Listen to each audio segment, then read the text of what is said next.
Hi there, I'm Wayne Purser, local realtor with Caldwell Banker Bain Real Estate Services downtown Edmonds. You're watching this month's edition of Spotlight in Edmonds Real Estate Show. This month I have a special guest, Dave Gerlach from Gerlach Construction, a local Edmonds company. We'll also talk about the Edmonds Real Estate Weather Report, and we'll wrap up with a question from one of our viewers. At this time, I'd like to introduce Dave Gerlach from Gerlach Construction. Welcome, Dave. Hi, Wayne. Great. As a local business person here, why don't you tell us a little bit about who you are and what Gerlach Construction is? Gerlach Construction really focus on residential remodeling. We take any projects from bathroom remodels kind of thing, all the way up to whole house remodels and additions, and really anything in between. We have a tendency, or I do try to stay from handyman work kind of things, kind of items. That's just not our motif. We're not set up for that. It doesn't fit our business model.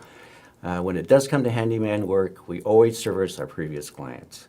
So if we have a previous client that needs something done, we definitely will jump into that.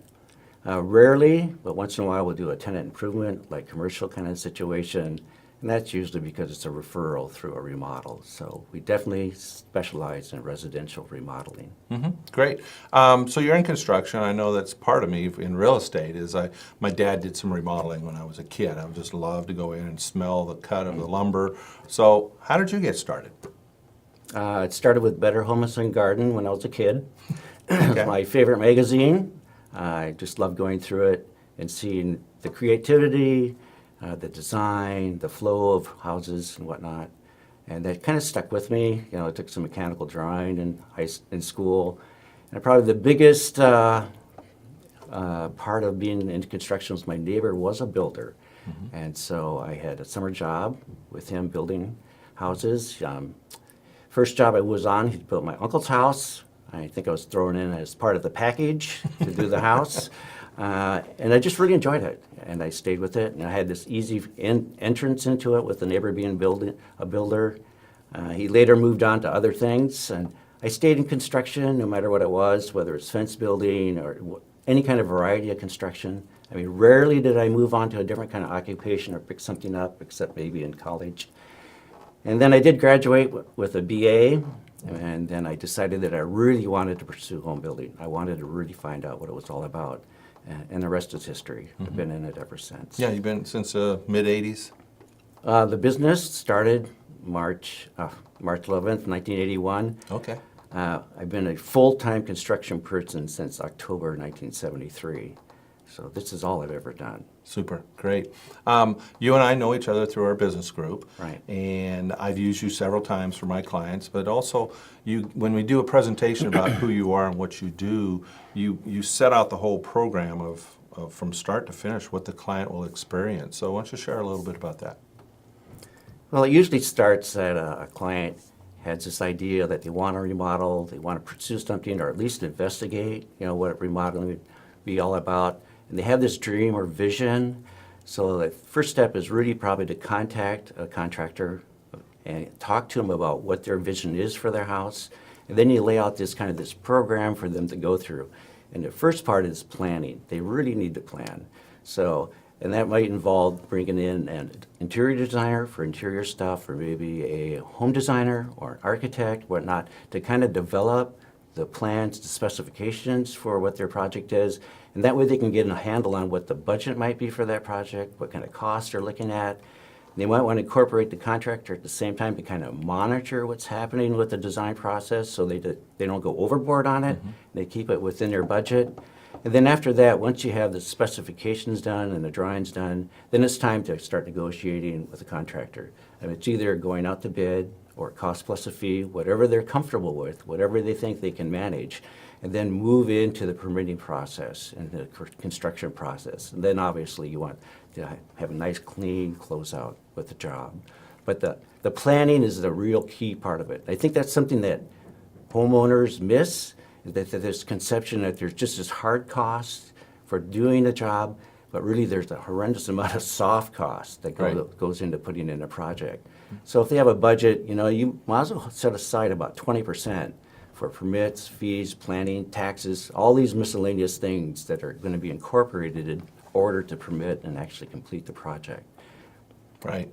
Yeah, so there's more to it than what people think, and that's what Oh, I yeah. appreciate you bringing to the table for Yeah. me and the people that I'm able to share it with my clientele.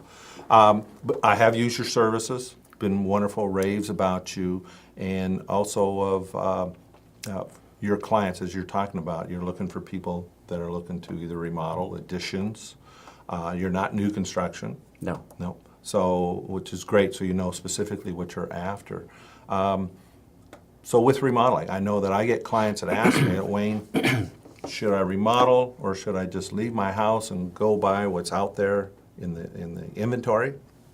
Or should I stay and remodel? And I'm going to live there for the next 10 years. What do you think about that? You know, it all depends what the ultimate design of the house is. I mean, there's been a number of times where people have had a proposal on what they want to do with their house, and it's just not practical or feasible. And I've just told them, you need to sell the house and move on. You need to find something that works for you. And the main reason why a person would remodel is that they like where they are, and their location. Right. And they've looked for months trying to find something that will fit this design model that they have in mind, and they usually don't find it.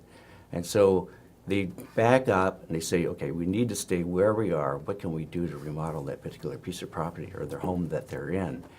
So that's probably the key part of it, is how does it fit your lifestyle? What is it going to do for your future? And is it going to meet your future needs? That's correct, and that's what I like to share with my clientele. And several people have said, thank you, Wayne, we're going to remodel and stay. Right. And that's great. I'm happy for them because they need to be in a place that they enjoy being at. So our viewers would like to know probably how to contact you. Dave Gerlach, Gerlach Construction. Phone number is 425-745-8800. And I do have a website, Gerlach Construction Inc. And, it's on the search. It'll pop Okay. right up. Super. Well, thank you very much. Again, I'd like to thank Dave Gerlach, our special guest here on Spotlight Edmonds Real Estate Show. And now we're going to go on to the Edmonds Real Estate Weather Report. Welcome back to this part of the segment of Spotlight Edmonds Real Estate Weather Report. In Edmonds, 020 zip code, current listings are up to 34 this month, ahead of last month. Last month's sales were 22. They're down. Winter sales are just catching up to us. Temperature is 85. Current time on the market is 45 days. Interest rates are still flat. Not expecting any changes, and we'll find out in June when the feds get together and see if they go up or down in June. Edmonds, 026 zip code. Current listings are 71, and last month's sales are 34. So they've been flat, same as last month, really no change. Current temperature is 79 degrees, with days on market about 62. Muckleteal, Briar, Linwood, Mount Lake Terrace, and Mill Creek, 184 current listings, down a little bit from last month, and sales are equal at 143, with a weather temperature of 86 degrees and also a market time of about 45 days. Shoreline, 49 current listings, and sales are 35. They're flat.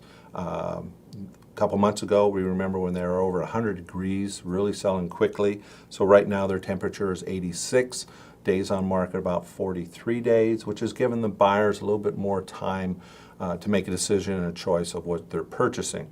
As I mentioned, days on market, we've been in a seller's market. Anything selling within 10 to 14 days is priced right.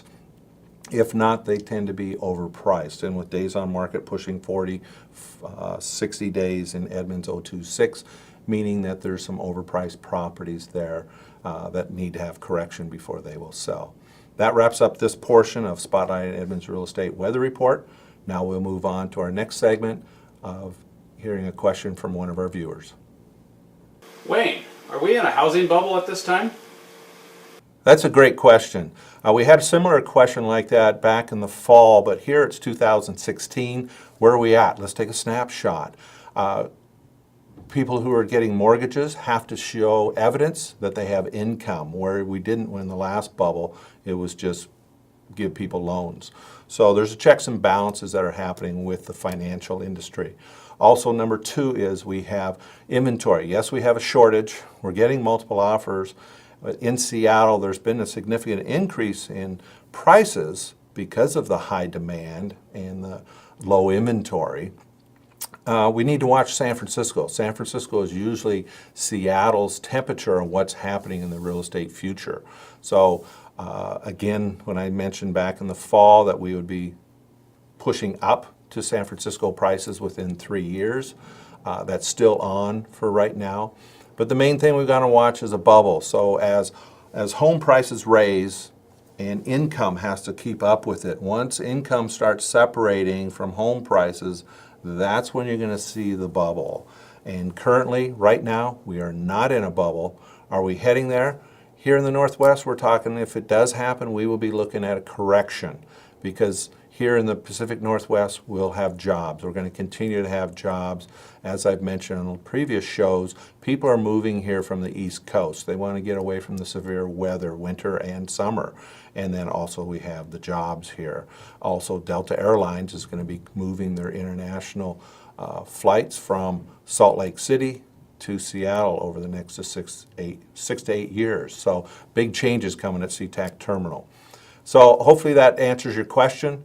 And I want to thank you for tuning in to this month's edition of Spotlight on Edmonds Real Estate TV show. I'm Wayne Purser. If I can help you with any real estate needs, please contact me. See you next month.